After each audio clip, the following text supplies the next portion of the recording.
XRP emails just released. Gary Gensler has a dirty secret, and we're about to head to Flavortown together. This is Around the Blockchain. Maybe you'll see.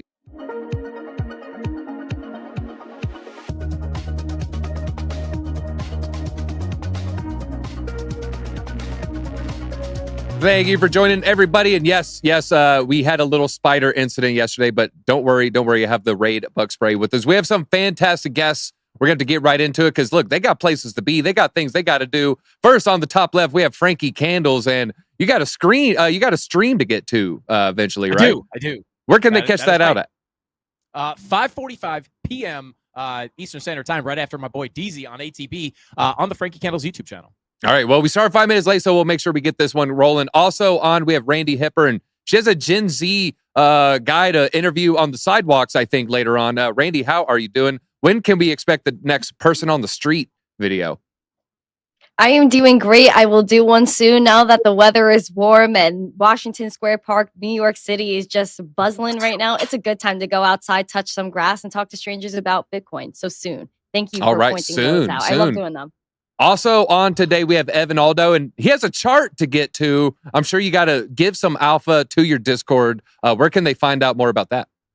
Oh, man. Yeah, the Discord's doing awesome. It's in the link on all my YouTube videos. There's a free one and then a premium one, too. It's me and 2 other pro traders. All right. I like those freemium ones. And then last but not least, we have Crypto Factor, and he has a microphone to control somewhere. When's the last time you did some emceeing? Oh, wow. Years ago. I think it was about a year and a half, 2 years ago as a special guest, but I don't do that anymore. Oh, wow. You're doing it in the middle of the all right. Wow. Okay. All right. Were you in Switzerland, Sweden? No. Greece, about 4,000 people. It was a festival. It wasn't the main name or anything, just opened up.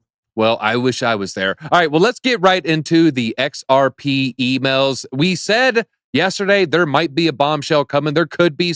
There's rumors. Well, the rumors were actually true this time when it came to XRP. And the Hinman emails were released. These are emails that the SEC has been trying to hide. Ripple has been fighting for months, over a year at this point, to get these emails revealed. Well, why did SEC not want these emails revealed? Well, in it, their former director said, hey, you know what? Bitcoin, Ethereum, don't worry, they're not securities. And not only that, a coin can launch as a security, but given enough time, it could become sufficiently decentralized, whereas no longer a security at that point. Ripple's legal, they had a response. Hinman ignored multiple warnings that his speech contained made-up analysis with no basis in law, was divorced from regulatory gaps, and would create not just confusion, but greater confusion. Unelected bureaucrats must faithfully apply the law, and they can't, as Hinman tried, create new laws. Well, I kind of want to talk about this with the charts, because we got Frankie here, we got Evan, so I'm gonna ask you guys, maybe something a little bit related to the price here. It looks like maybe this news was front ran, Frankie. Ripple or XRP, they moved about 5% above the market. The markets were largely down, but I mean, I pulled it up right here. We can look at the weekly. Bitcoin down about 5%. Ripple largely flat. So, it outperformed the market by 5%. Just off some Hinman emails, just off speculation. If emails can move it 5%, what do you think a Victory would move it? Are we looking at 20%? Is it possible to get it 50% on a 7-day? Yeah. So, I mean, this is really interesting. I'll actually go ahead and share a chart really quickly. Hopefully you guys can see this. But yeah, I'll go ahead and share this chart real quick. Obviously, this was that spike to the upside. And this is kind of the level we were looking at on my live stream last night. We've basically been looking at this range, which is a range derived from volume. It's basically just a value area from all the way back here. And typically, if you have a value area, you leave that value area. When you get back to that area, a lot of times the levels are respected just like they were in the past. And we were looking at this value area high at about 53 cents as a key level to break out of. And, if you guys watch my channel, you will know that I am a big fan of the volume profile. And when you look at the volume profile, you can see here that there is a massive gap right above us. So we were actually expecting, if we did break this high, that price would start moving pretty quickly.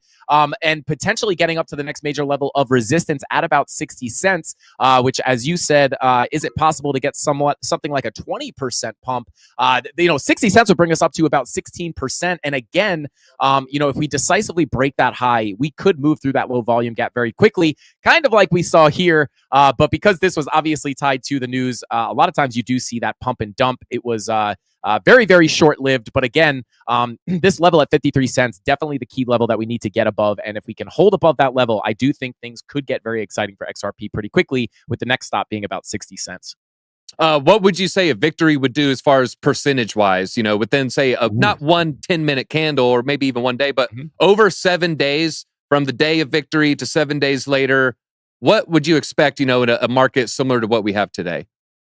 Yeah, for sure. So I will just go ahead and share that chart one more time. I do think now it is hard to kind of, assume how, a full price prediction on them winning the lawsuit. However, I will say if we could get up to that 60-cent level and flip it to support, if they do win, or at least it comes out, not super, bearish in their case, I do think that a move up to the point of control of this previous range we were in, which is coming in at about 83 cents. So I do think at first that could be a big target or a big point of interest to the upside.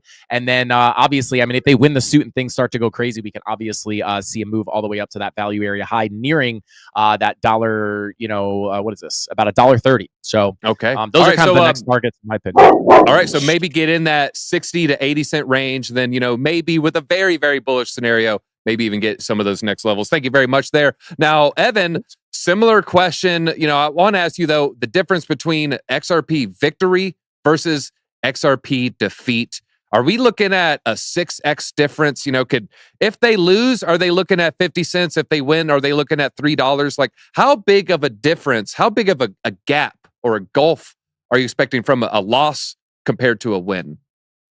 Well, I'm going to take the other opinion and just say we're going to do what we've done for the past kind of 3 years, which is kind of nothing. And I don't think much is going to come out of these, emails just yet. And I think we're going to have to ultimately wait for more. This is my view. It could be wrong. I think we have to wait for kind of more regulation to be passed to really see a black and white type thing. And I think you're probably, when you see an outcome with XRP, it's going to be around the same time when you see an outcome with all the other ones like Cardano, the new ones that are considered to possibly be securities now.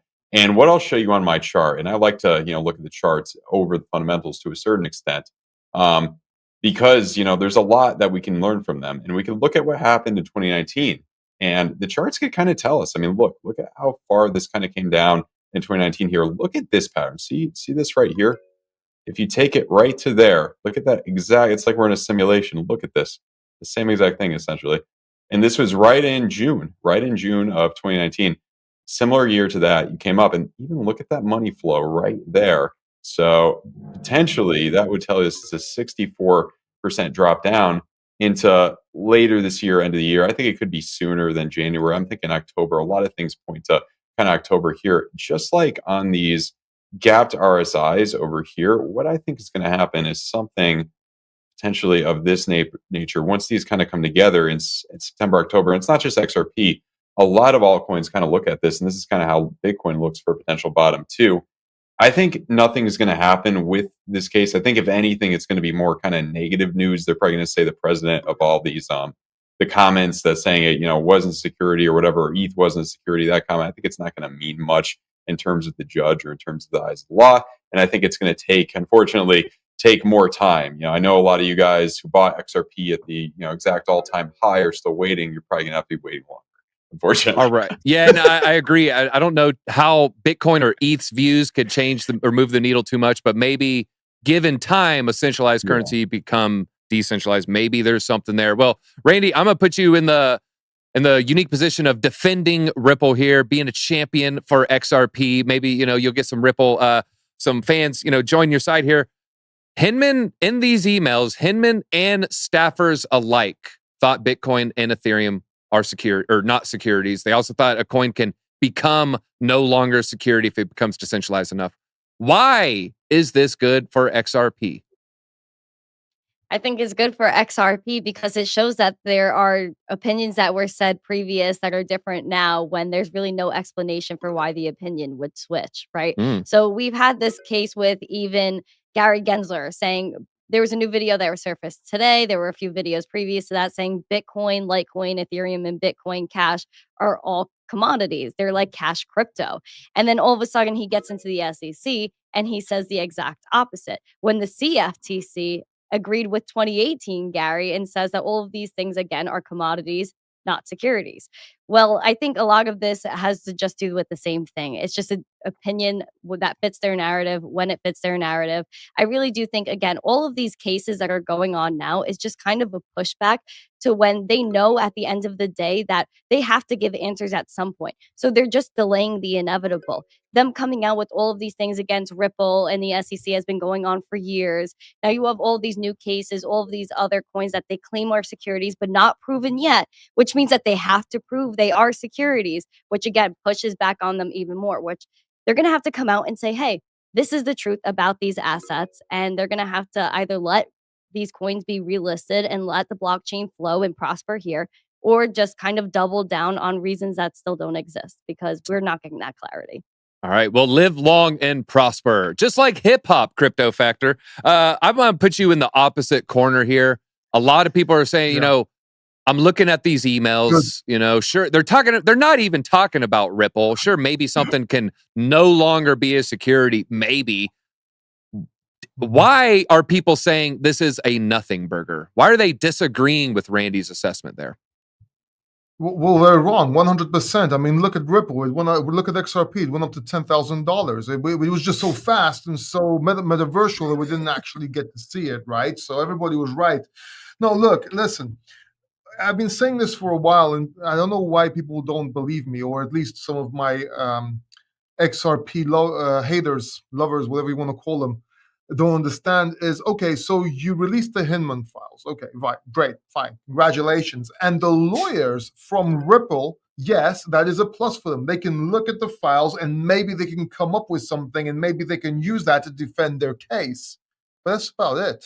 And someone said earlier on it's going to take, I think it was Frankie Candles, going to take more time. Yes, of course, it's going to take more time. I've been saying that it's going to take 2-3 years right from the get-go here. Court cases don't finish just like this. If you have the power to fight, they take a long time. So yes, it's good for the lawyers of Ripple, and yes, they may find something, or they might have a plan or strategy to use something in their benefit. But really, it is a nothing burger. It's nothing. Well, not really nothing. Okay, yes, it gives them a fighting chance. It gives them one more chance in order to fight. So I can't call it a nothing burger. But what I can do is call it impossible burger. A plain old burger. Okay, Let's see what happens. It depends on how you make it. If you make it right, if it's going to be medium rare, it's a chickpea protein burger. Not quite nothing, but you know, it's not it's USDA. Something. If you make it something, it depends how hungry you are. There's a lot, but it depends. Hey, we've all ate something, you know, we're probably not too proud of. Yeah, Randy, go ahead.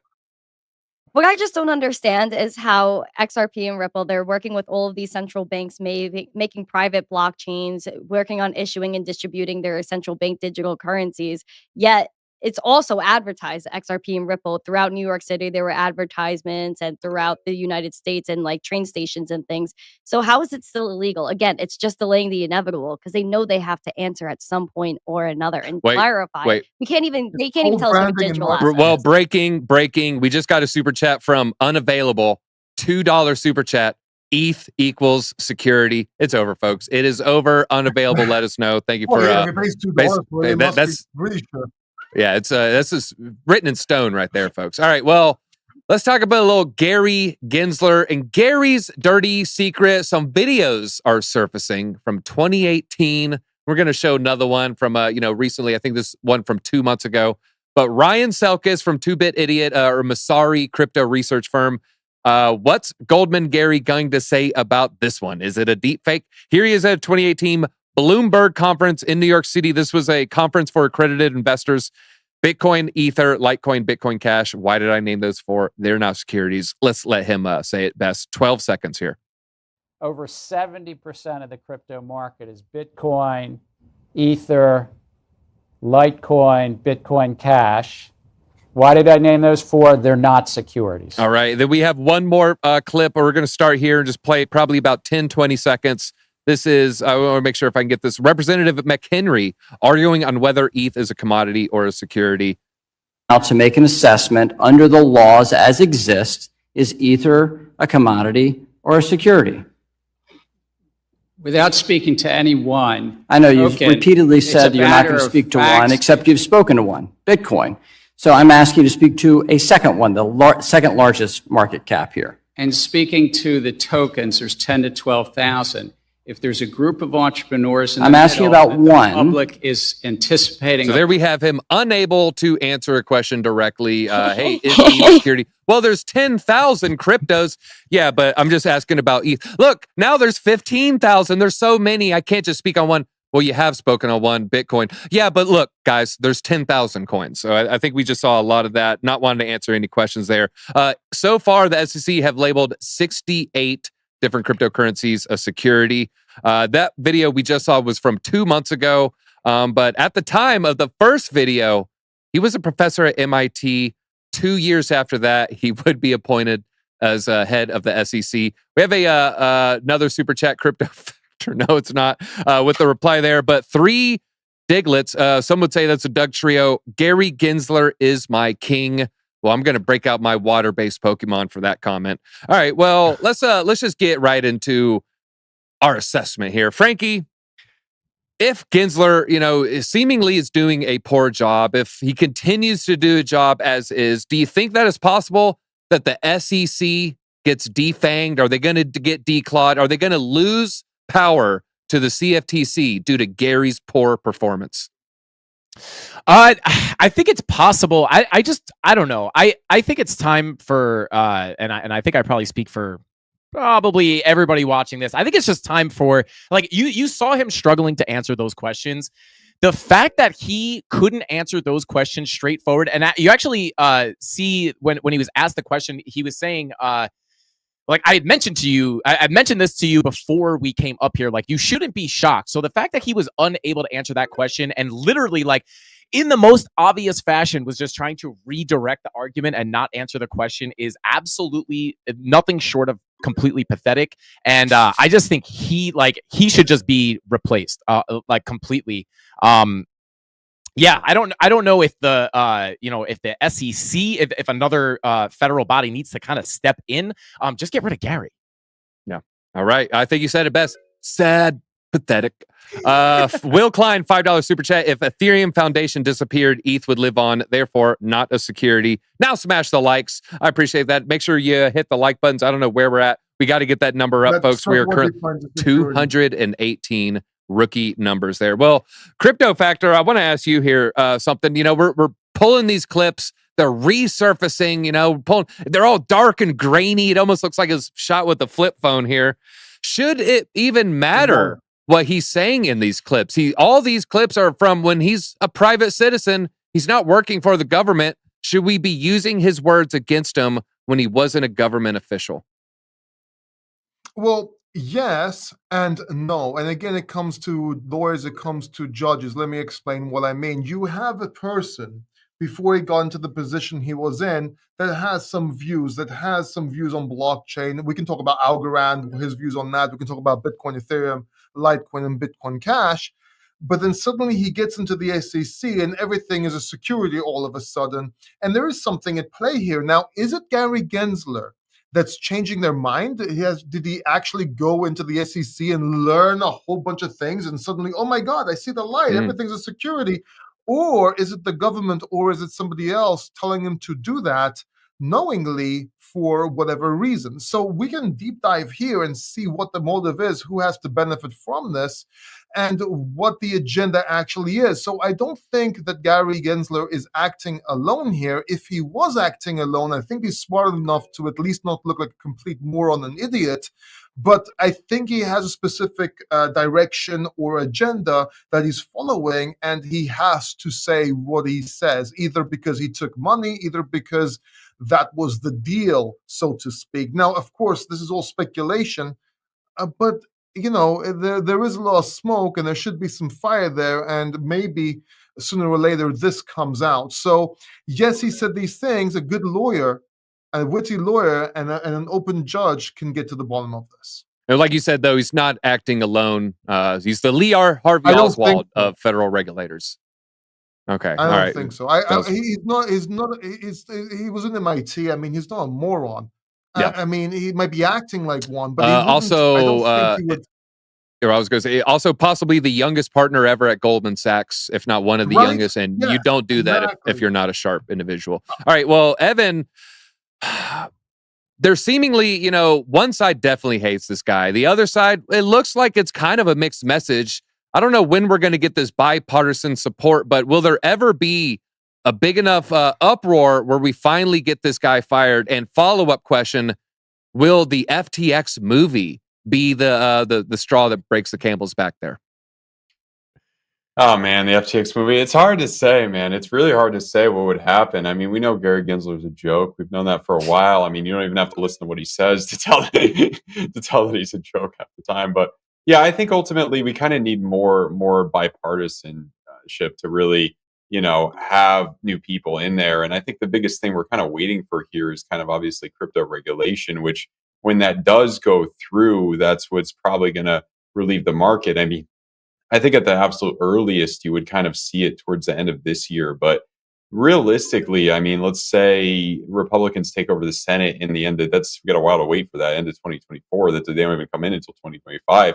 Maybe it might not be until 2025 or you see like real regulation pass. So we may be waiting kind of a while just in these crosshairs. I mean, I used to work in law. These cases can go on for a long time. Things take a while to kind of play out. And I mean, just the Republican, you know, thing in the House to kind of get Gary Gensler out. I don't think that means much, at least when you have a Democratic Senate and the president's Democratic as well. So we'll see what happens ultimately in 2024. FTX movie, let me know when it's coming out. That may be another year or two. So that's another thing to wait for. I mean, these things, you know, ultimately take time to happen. The last thing I want to say though is in terms of like, you know, securities, commodities, it's tough to really kind of, you know, cryptos are different. Cryptos are not, I would qualify as cryptocurrencies as cryptocurrencies. They're different than commodities. They're not tangible. They're not like gold or traditional commodities. They're different than that. And they're also not securities. It's a whole different thing with the blockchain. And I think they probably ideally should be regulated kind of within their own category, kind of within their own thing, which I think would make the most sense. It's probably not what's going to happen, but that's what I think. Well, it sounds a little outlandish, but I think we could still use a law from 1934 that was talking about a consortium of orange grove trees to talk about these digital assets. Works for me, makes sense. All right, well, Randy Hipper, I want to ask, you know, this is a tin foil hat time, even though it's probably the other guests on the show today probably wear a hat a little more easily, though. Why, you know, your biggest conspiracy here, why do you think there is a flip-flop of opinion? Is it just a genuine change of heart? No, I don't think it's a genuine change of heart because the way he spoke about a few things were really passionate, especially if you were hearing about Algorand when he was talking about that. He's like, the next Uber could be on Algorand. And he pointed out Sylvia and he was like, she made such a great technology and it's just about who's going to update the software, right? So he was really into it and he was into multiple blockchains. It wasn't just Bitcoin. I know a lot of people are throwing out that maybe he was a maxi, or he is a maxi now. I still don't see that. I think what's happening now is that they know that Bitcoin obviously cannot be stopped. And if they try to do something with Bitcoin, it's going to cause a riot within the states, globally, actually, because whatever happens here affects the world, unfortunately.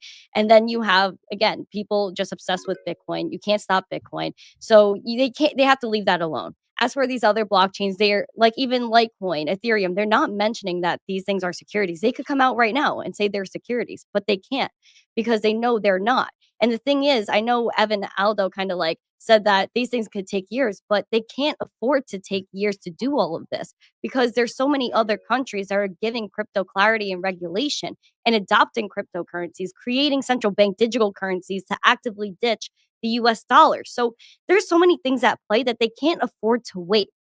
So that's why I think that he doesn't have a pure change of heart. He's just trying to wait, push back, because I think there's a general consensus behind the scenes that, hey, we're not ready for cryptocurrency because we know Liz Warren, his bestie, is running the anti-crypto army. So we have a circle of people that are saying, hey, we don't want crypto yet. We can't handle it yet because they think potentially it could ruin dollar dominance, which was brought up in a lot of hearings, and it could obviously maybe affect their future plans. If you look at Gary Gensler and what he was doing previously when FTX was still up and running, he was meeting with SBF behind closed doors. And what were they working on? IEX exchange. Everyone could go look it up. They wanted to create a federally regulated exchange. So that way, maybe they could maybe knock out the current competition and bring out their own thing so that they could say, hey, well, you could buy and sell crypto from us, and this is what you can buy. Plus, the NASDAQ was aiming for Q2 2023 Bitcoin and crypto custody services. So I think this is just, again, delaying the inevitable until they're ready to do what they want to do. Apparently, Coinbase was now tapped for this federally regulated exchange, but Coinbase hasn't commented on it yet. All right. Yeah, could be waiting to scoop up some things on the low there. Maybe wait for a little short-term broad bear market action there. We have a $2 super chat from the BioMex. I guess that's a biological Mexican, not someone that just simply identifies as one. ADA NFTs are the place to be. ADA inmates. Let's go. All right. I think I used to have one of those. All right. Not an endorsement. All right. Let's move forward. Let's get a little more breezy here, because we're heading to Flavor Town, baby. Flavor Town. That's right. Get your hot Cheetos. Get that dust off your Xbox controller. My cat, I will not eat this. Me, shake a bowl a little bit. My cat, Flavor Town, baby. Well, the reason we're talking about old Guy Fieri, he's teamed up with Sammy Hagar for an NFT loyalty program. This is for, I think it's called Santos Tequila. Yeah, Santos Spirits Tequila. It's actually, seemingly not a bad thing. They're building it on Near Protocol. It's going to be a loyalty program, maybe similar to what Starbucks is trying to offer. You'll be given rewards for engagement like autographed guitars. He was, Sammy Hagar did play in Van Halen, or virtual tastings with Hagar and Fieri. I want to eat, buffalo chips, via webcam with Guy. That might be cool. After signing up, though, you get your mystery NFT.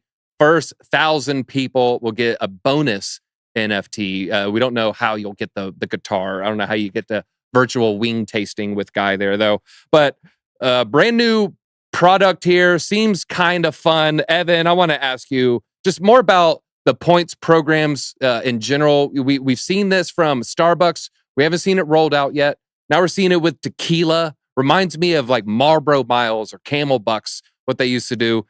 Do you think the future of all loyalty programs, will they all be on Web3, or is that too optimistic? They probably eventually will. I mean, anything to make an extra dollar ultimately. I mean, my view on it is it's kind of cool. Like some of them, like any other venture capitalist type thing. I mean, I think there's the brand recognition too. I mean, the Guy Fieri, I mean, it's a big brand. And if you were to, give it a shot, hold it for a few years, like a lot of other things, it probably will go up with time. What I'm looking at to get into, a lot of NFTs, a lot of Web3 stuff is I like to look at Total 3, which is the crypto market cap, without Bitcoin and ETH, because it tends to kind of follow, the altcoin, the riskier stuff, the NFT stuff. And what I'm looking at here is I want to first focus on these gapped RSIs. Look here, we didn't kind of come down to more of, a bottom in Total 3 later kind of in, 2019 over this. And look at these RSIs right there. That's what I'm kind of waiting for. This was a 56% drop down, a huge drop down. I don't know if it's going to be that bad this time, but you kind of have a technical target. We're messing around with this parallel channel right here. Technical target down over here. This is my kind of guess. You come down September, October for a few more months. You get a jump up into the happening into March. One last drop down to shake out all the paper hands. And then you're somewhat home free for hopefully higher highs for the crypto market. So my main strategy here with all these things, I mean, pick your poison. If you like Guy Fieri, buy his. If you like Starbucks, give them a shot. Pick your poison there. But I'm waiting just a few more months. I'm waiting until a lot of people are going to say it's dead. Wait till a few people in a few months. It's a failure. It's dead. Then buy it. I'm just waiting until I see Flavor Town actually exists. All right, Crypto Factor. Yeah. We're running out of time. I'll try to keep it a little bit short here. What's, Starbucks has theirs. Now we have the Santos Spirits. What's another major brand where a Web3 loyalty program just seems like a slam dunk? Car brands, clothes, fashion brands, and so on. Maybe watches. Actually, I know about watches firsthand. I'll tell you about it in 1 second. But what brands are doing right now? What they're doing is they're doing something called trend stacking. They're trying to grab a current trend, add another trend, and add their innovational product on top of it, and therefore get that marketing exposure. Now, there's a good thing and a bad thing here, right? They get that market exposure.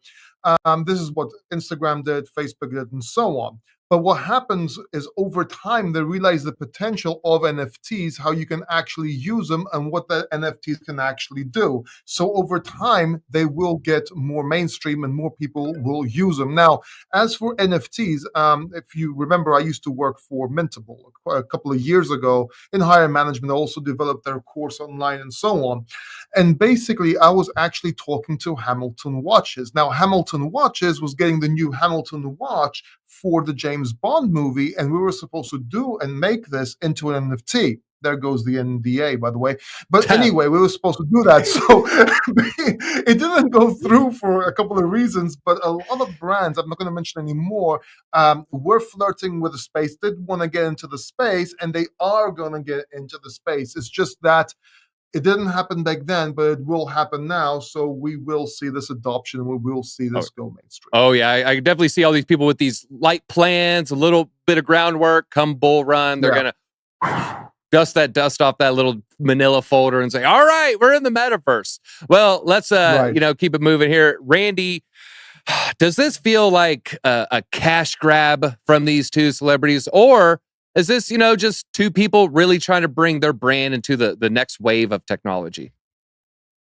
I haven't really heard Guy Fieri or I forgot Sammy Hagar, ex-lead singer of Van Halen. Yes.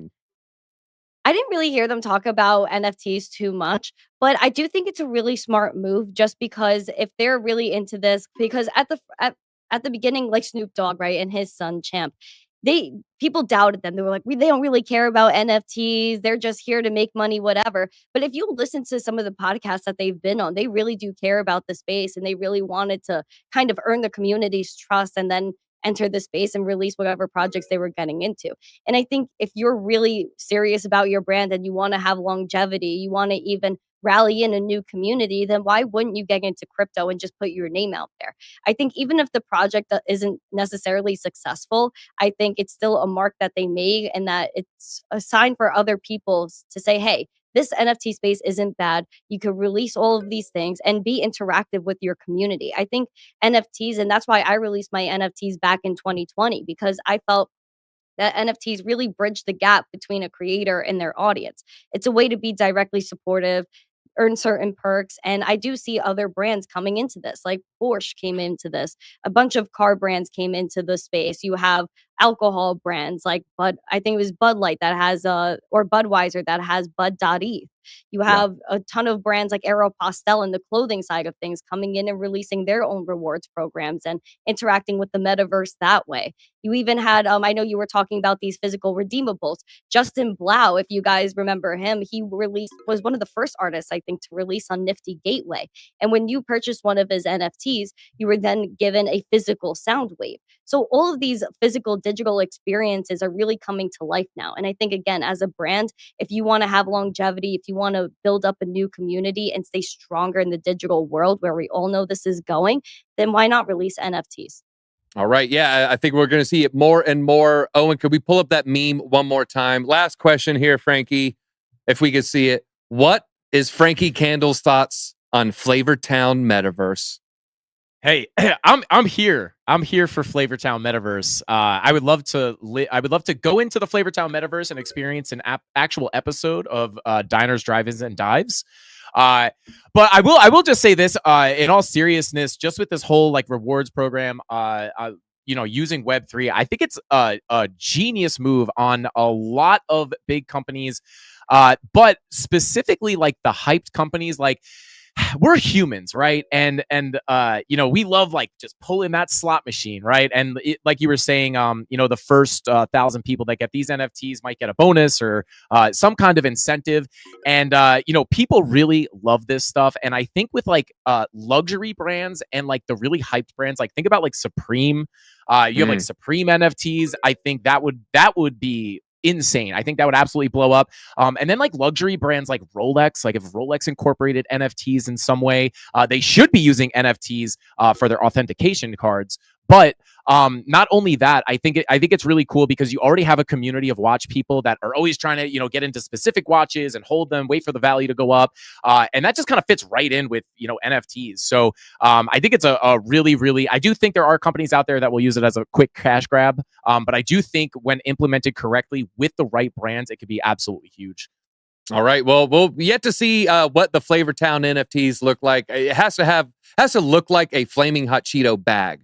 So, right? Like, doesn't it just have to look like that? Or maybe it's a PFP, but with like dyed highlights, right? I don't know. I'm just brainstorming for you, Guy, Sammy. Both of you have dyed your hair blonde. All right. Well, that is all we have time for. Shout out to Van Halen fans. Hit that like button if you like some Van Halen, or even if you like David Lee Roth era. But Randy Hipper, you ended up taking it home. You narrowly edged out the competition here. So feel free. Leave us with some parting thoughts. I tried to put it in Frankie's corner, but you know what? The cavening took away his points. Ready to go. Well, thank you for having me. Everyone follow the panel. Make sure you check out my YouTube channel, youtube.com/MissTeenCrypto. I go live daily for the Daily Zest, news, education, all of it. Make sure to check out all my socials at MissTeenCrypto. Again, follow the panel, smash this like, subscribe, share the stream out with friends. And as always, keep calm, hodl on, and stay zesty. Peace. All right, and the links are in the description below. Frank is about to go live in 6 minutes. Sorry, Frank. 3 minutes and change. He has to leave right now. I think he might break the neon on the way out. That's all we got. Make sure you hit that like button. Until next time, easy out.